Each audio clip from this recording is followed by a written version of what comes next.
여기 커미션이 나가고 나면 사실상 여행사에게 주어지는 돈이 거의 뭐 숨만 쉴 정도의 돈이 들어오는 거니까.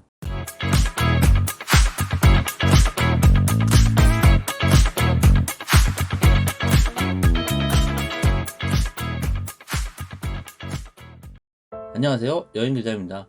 코로나19로 최소한의 영업만 유지를 하고 1년을 보낸 여행업계가 최근 백신이 나오면서 국내 여행을 비롯해 하반기에는 해외여행에 재개의 기대를 걸고 재정비를 준비하는데요.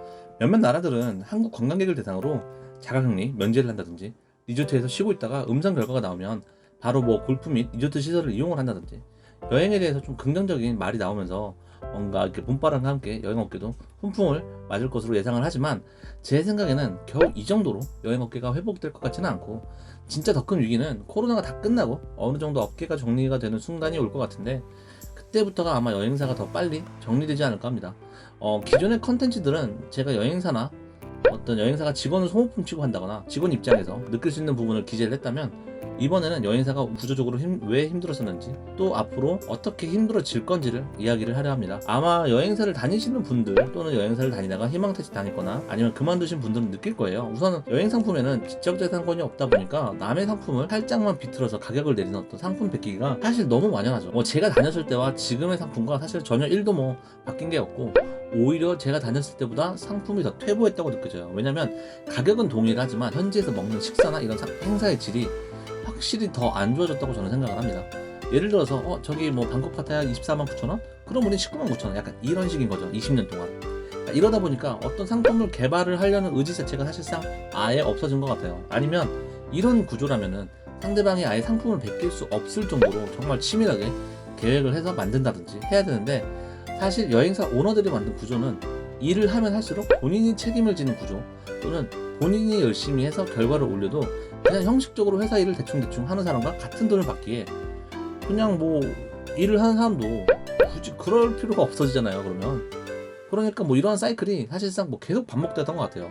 현직에서 예약을 받는 분들은 정말 여행사의 파이가 매해 매년 조금씩 OTA 등에게 넘어가는 거를 진짜 느끼거든요. 아니면 예약을 받는데 여행 가시는 분들의 나이대가 뭐 50대 밑으로는 없고 대부분 60년대생 뿐이라든지, 사실상 뭐 점점 나이가 어린 사람들은 예약을 안 하는 거죠. 그러니까 제 주변에도 여행사 지인이 많지만 여행을 보내고 나면 정산이라는 걸 하잖아요. 그러니까 이런 방식이 어떤 시대의 흐름인지는 모르겠으나, 뭔가 정산을 하고 나면 진짜 여행사 다니시는 분들은 회의감이 엄청 올 거예요. 이걸 계속 다녀야 하나 싶기도 하고, 업계가 자기 살을 깎아먹는 구조인데 내가 과연 여기서 이런 방식으로 평생 일을 할 수 있을까라는. 왜냐면 그동안 소셜, 홈쇼핑 많이 했는데 여기 커미션이 나가고 나면 사실상 여행사에게 주어지는 돈이 거의 뭐 숨만 쉴 정도의 돈이 들어오는 거니까, 제 개인적인 생각이지만 처음부터 마케팅 방법 자체가 잘못되었다고 보거든요. 그러니까 홈쇼핑으로 또는 소셜로 본인들 홈페이지보다 저렴하게 여행 상품들을 그동안 많이 올려놨는데, 신생업체라면은 뭐 한 번에서 두 번 정도는 모르겠으나 여행업은 신생업체, 기존 업체 뭐 가리지 않고 무작정 소셜 및 홈쇼핑을 해댔죠. 그러니까 그 결과 어떤 소비자 입장에서는 굳이 여행사 홈페이지보다는 어차피 여행 어쩌다 한 번 가는 거니까 그냥 스파성으로 나오는 소셜 및 홈쇼핑 업체가 더 싸다고 느껴지는 효과를 가져오게 되었다고 저는 보거든요. 그러니까 이렇게 되면 당연히 점점 직판이 들어오는 수가 줄어들게 되고, 예약률이 점점 떨어지니까 또 계속 간접 판매 채널인 뭐 소셜이나 홈쇼핑에 더 의존을 하게 되고, 이러면 계속 악순환이 반복되는 거죠. 그러니까 이런 의존도가 높아지니까 홈쇼핑 업체는 방송비를 올리고, 소셜 업체도 수수료를 높이는데도 그냥 어쩔 수 없이 경쟁사가 하니까 울며 겨자 먹기로 많이 했죠. 그냥 여행사 스스로가 자처해서 홍보가 되었다고 생각을 합니다. 그리고 그 큰 틀에서 보면 소셜 커머스나 홈쇼핑도 사실상 경쟁자잖아요. 경쟁자한테 계속 광고를 의존하는 구조를 본인 스스로 만드는 거죠. 여기서 그치지 않고 여행사의 위기는 지금 현재 상황보다 더 안 좋아지는 게, 여행사 자체가 전혀 어떤 자체적인 발전이 없기 때문에 개별 여행 시장도 사실상 저는 다 놓쳤다고 보거든요. 우선 그 현상을 보여주는 게 현재 코로나의 어떤 상황이라고 보고 있습니다. 야놀자는 최근 전 직원 1000여 명에게 직급, 연차와 관계없이 1000만 원 상당의 주식을 무상 지급한다는 계획을 깜짝 발표했습니다. 남은 주식은 향후 입사하는 직원들을 위해 활용된다는 게 야놀자 측의 설명이며, 이 같은 깜짝 발표에 야놀자 직원들은 사기가 상당히 오른 것으로 전해졌습니다.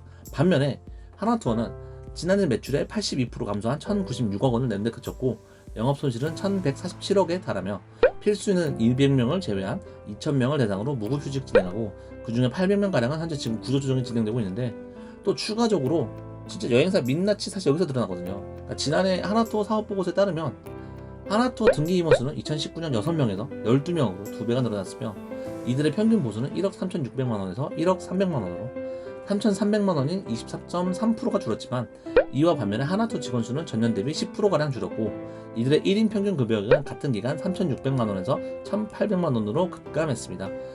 저런 일 진짜 여행업계에서는 놀랍지도 않고 그냥 뭐 직원을 계속 방패막이 하는 거죠. 어떤 기계 부속품 정도로. 저거 직원들 내보내는 것도 뭐 지원금 기간 끝나니까 바로 희망퇴직을 하는 거고 사실상 저렇게 뭐 같이 성장할 생각 자체가 없는 거예요. 그러니까 지금 있는 직원들도 현 시점에서는 갈 곳이 없으니까 사실상 지금 남아있겠지만 코로나가 끝나면 아마 좋은 인력들은 다 이직을 하지 않을까. 이 영상을 보는 분들 중에는 아니 그러면 코로나인데 어떻게 뭐 회사가 답이 없잖아. 회사가 망하면 직원들을 데리고 있으라는 거야? 뭐 이렇게 뭐 생각을 하시는 분도 분명히 계실 겁니다. 그런데 지금 하나투어는 정부 보조금을 단순 계산으로도 뭐 고용지원금을 200억 정도로 받았고 고용지원금을 받을 경우에 회사가 부담하는 월 급여는 16억 수준으로 회사가 보유한 400억 원의 자사주만 처분을 해도 사실 최소 2년은 버틸 수 있는데 그냥 직원에게 그렇게 하기가 싫은 거예요. 지금 코로나 상황으로 해외여행이 어렵잖아요. 그렇다면 하나투어나 또는 그 외 다른 여행사들도 무조건 무슨 방법이든 국내 여행 시장만큼은 확실하게 본인들을 통해서 예약을 할 수 있도록 잡았어야 했는데 하나투어로 국내 여행을 예약하시는 분이 계시나요? 그러니까 이러한 부분을 야놀자와 네이버 등에게 전 다 빼앗겼다고 보거든요. 그리고 그러한 부분만큼의 아까 차이가 분명히 발생했다고 저는 봅니다. 사실 OTA 부분이 하나투어나 여행업계가 초창기에 굳건히 지킬 수 있었고 쉽게 지지 않는 부분이었다고도 저는 생각을 하는데 사실상 거의 완패를 했죠. 이 정도 이게 무슨 소리야? 또 졌어! 까지 뭐 너무 허무하게 밀리고 자기 파일을 빼앗긴 거는 여행사가 제자리 걸음일 때 OTA는 꾸준히 조금씩이나마 계속 발전을 한 거라고 저는 생각을 합니다. 그게 플랫폼으로 소비자가 예약을 편하게 할 수 있던 또는 결제 방식이 편해졌던 어떤 거든 간에 사실 이미 되어 있어야 한다고 저는 보거든요. 지금 뭐 OTA에 이미 발을 담근 업체들을 이기기에는 사실 무리라고 생각을 하고 또 그런 점에서 늦어도 너무 늦었죠. 그걸 따라잡으려고 해도 한참 늦은 것 같아 보여요. 지금 여행업계가 놓친 부분을 정말 여러 업체가 박터지게 싸우잖아요. 그러니까 부킹홀딩스가 야놀자에 210억 정도를 투자를 했고 익스피디아 그룹도 호텔스닷컴 등 여러 플랫폼으로 관리를 하고 있고 시트립도 스카이스캐너를 인수를 냈고 뭐 바쁘게 다들 계속 발전을 하잖아요. 사실상 이제는 항공권은 이제 완전히 여행사의 어떤 범위를 벗어났다고 봐야 되고요.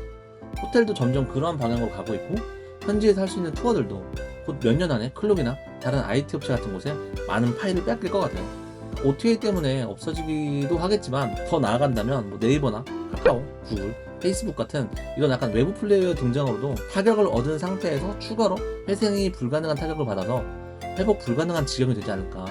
사실 이렇게 변화를 못하거나 또는 변화를 없는 여행사들이 망하는 건 이미 시작이 되었다고 보거든요. 그러니까 과거에 영광을 누렸던 가장 오래된 여행사 토마스 쿡 그리고 뭐 일본 JTB도 파산하거나 수익이나 어떤 규모가 점점 줄어들고 있죠. 정말 만약에 그동안 여행업계가 본인들 홈페이지나 본인들 사이트에 집중하고 특가 및 여행 편의를 할 수 있게 했다면 외부 플레이어가 아무리 노력을 해도 결국 자기 상품을 자기 사이트에서는 판매를 할 수 있었지 않을까. 자기 밥값 정도는 할 수 있는 그런 정도는 됐을 것 같은데 지금 OTA들도 어떤 마케팅 비용이 경쟁이 점점 심화되고 그리고 최대한 메타서치 어떤 범위 내에서 벗어나려고 노력을 하는데요. 그래도 지금까지 여행사든 OTA든 뭐 본인들의 역할은 사람들이 어딘가에 가기 위해서 정보를 검색을 하려면 기존에는 OTA를 사실 거쳤어야 됐거든요. 근데 사실 이제 실질적으로 네이버나 뭐 구글, 카카오 등 이런 업체 등에서 끝나버리니까 OTA가 계속 사실 엄청 큰 손실을 보잖아요.